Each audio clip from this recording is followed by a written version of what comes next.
Okay, well, hello.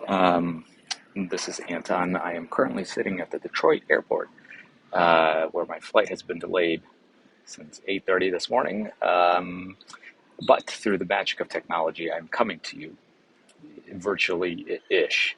Um, so I'm going to do my best to go through this presentation as best I can, as entertainingly as I can. Given the circumstances, you may hear some sounds in the background. No need for alarm. It is just standby passengers being called to the gate. Um, all right, here we go. Before I get into the meaty part of the presentation, just a caveat. I am N of one. My perspectives certainly reflect some of my biases, some of my experiences, how I approach things. Having said that, I do think that the perspectives that I will present probably will find themselves in kind of that meaty part of the central tendency of the distribution of other AES directors. Certainly, there'll be others who are more of a, at the tails. Uh, but I'm hoping that this presentation is also not taken as dogma, rather as a benchmark and as a starting point for a conversation that each one of you can have with your experiment station directors and leaders there. So with that, let's jump in. Um, what I want to do first is get everyone on the same page, introduce what experiment stations and agricultural research centers are at various institutions, so that everyone kind of get a sense of what kind of unit I lead and my counterparts lead. Um, and when I talk about experiment stations, I do want to make sure that I include both 1862 land grant institutions, which on this map you can see with the orange stars, as well as our partners in the 1890 historically black colleges and universities, which you see in the kind of the blue diamond on the map. So every state, every territory has at least one experiment station, and so that creates this network of experiment stations that are um, focused. That their mission is really to focus on local and regional issues, but through the network, through that national network, it creates this really neat situation where individual uh, individual contributions in an experiment station contribute to a national level of knowledge and impact as well. The goal is to support capacity building in agriculture and food research, again at that state and regional and national level. And part of that is due to the funding structure. So each experiment station, this is true for the 1862, not so much for the 1890s. The 1890s are primarily funded through federal funds appropriations only. For the 1862, the ag experiment stations, they're funded by this cooperative agreement between federal government and state government, federal appropriations, state appropriations. And what that does is two things. At the state level, it creates this mission for each experiment station to develop research that is relevant to the state and the stakeholders in that state and to some extent region.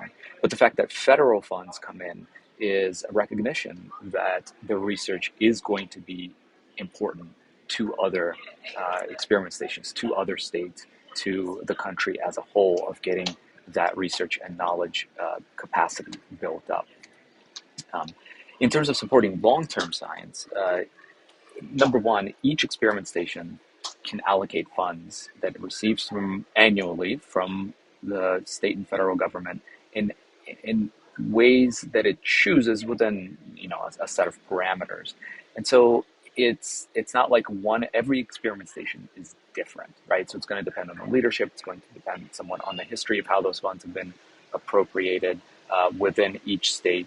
So it's not as easy as saying, oh yeah, everyone receives funds and everyone supports long-term science in the same way.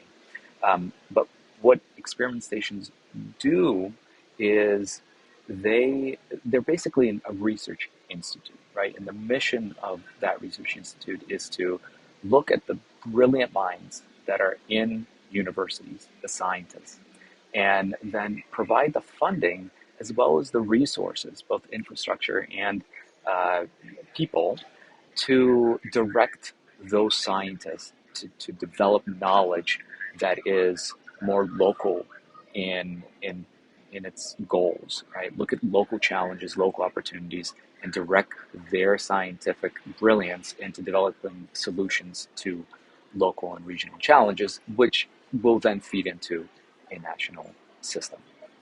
And capacity funding, because it comes in on an annual basis, it can support those long-term projects, can take on those long-term risky projects, such as breeding, where you have no clue whether in 10, 12 years you're going to develop a commercial variety.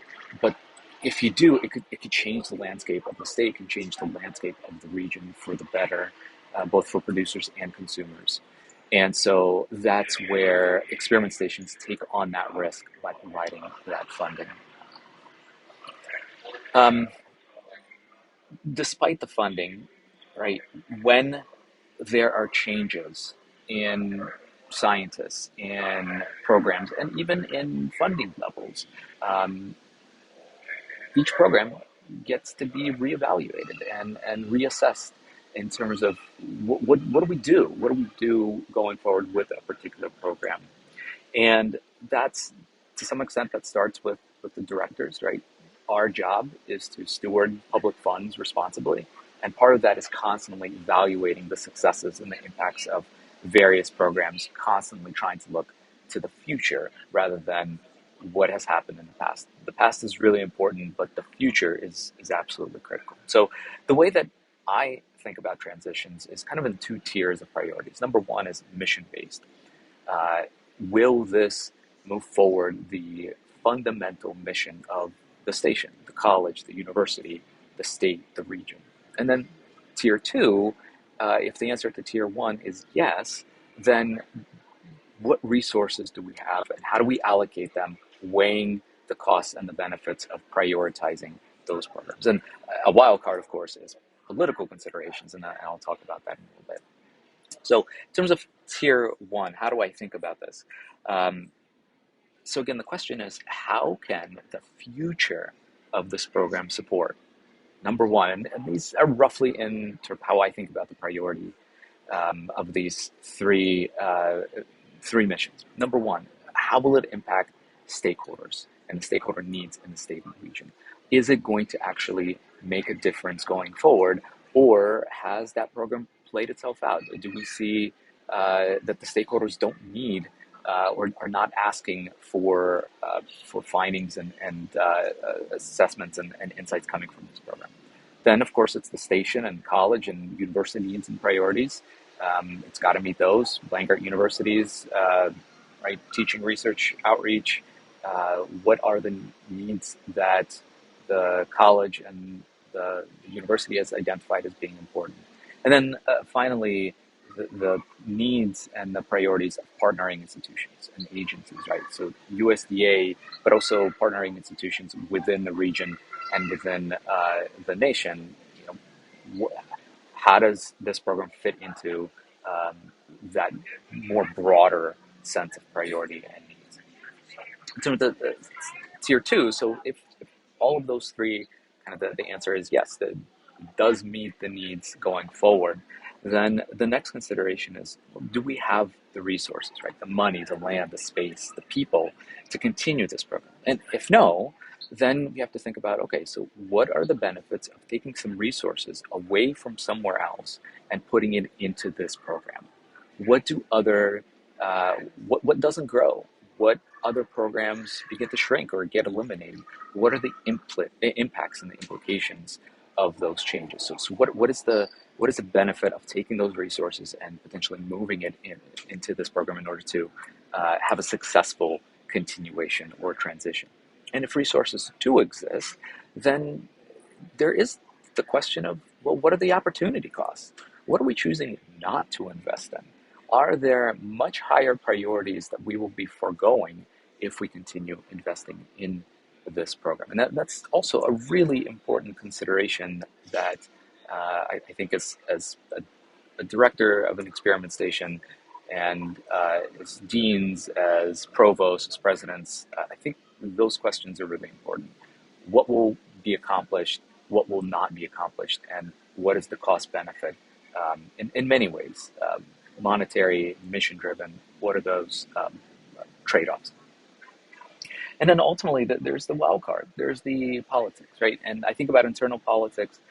For example, tech transfer offices. How important is this program to the tech transfer office? Is it key? Is it critical? Are they going to go nuts if all of a sudden this program gets eliminated and come back and basically have a disastrous conversation? Egos, right? Egos. Who is getting hurt? Whose ego is being upset? If this is a program that, for example, the provost, who's now the provost, built up, right? Like, it should be a consideration, and it will be a consideration because that's going to be brought down in some way or form, or could get brought down. I don't want to say it will get. It could get brought down, right? I've never heard of academics having egos, but just in case they do, well, that should become a consideration and can impact things. That was supposed to be a joke, sorry. And then, connections and pressures from influential people, influential units within the university, and similarly with external politics, right? Elected officials, advocacy efforts that are in play, or the opportunities, right? If continuing a long-term program means that you can use that in advocating and providing your federal and state delegates a story of the impacts that the university is making, that the station is making, maybe that can be used to leverage to bring additional resources which will lift more boats than just the program itself.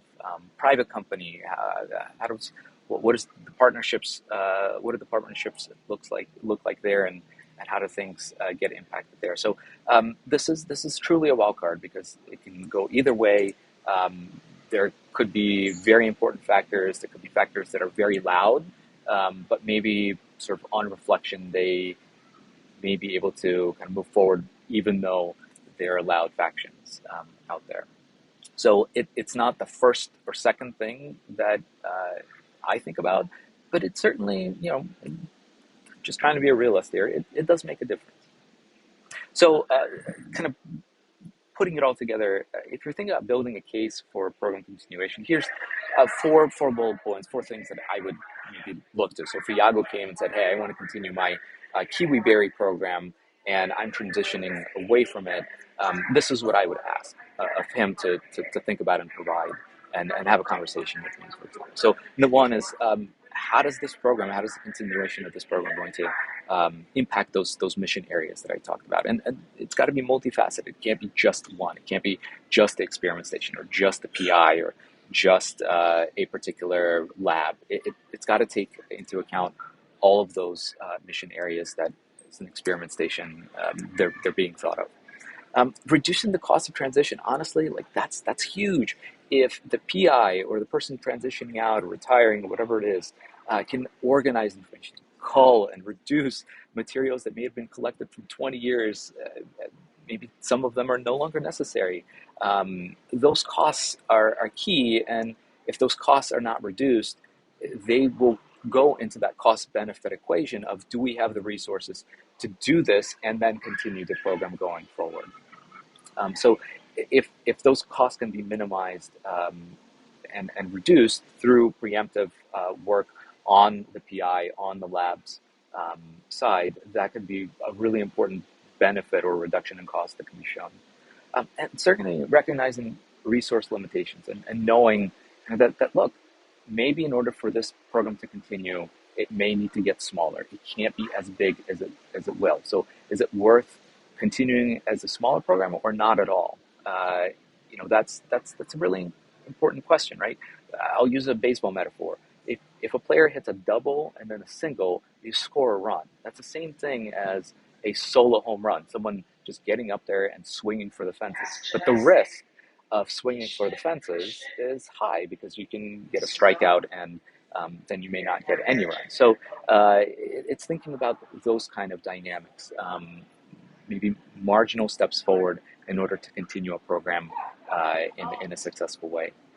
And then depending on the situation, maybe there's regional collaborations. Maybe there's a way to pull resources together with other universities, other stations, in order to increase the viability Okay, I'm pretty sure I may be a few minutes over time, but hopefully this helps, and hopefully this provides some insights for the afternoon discussions, or whenever those discussions continue.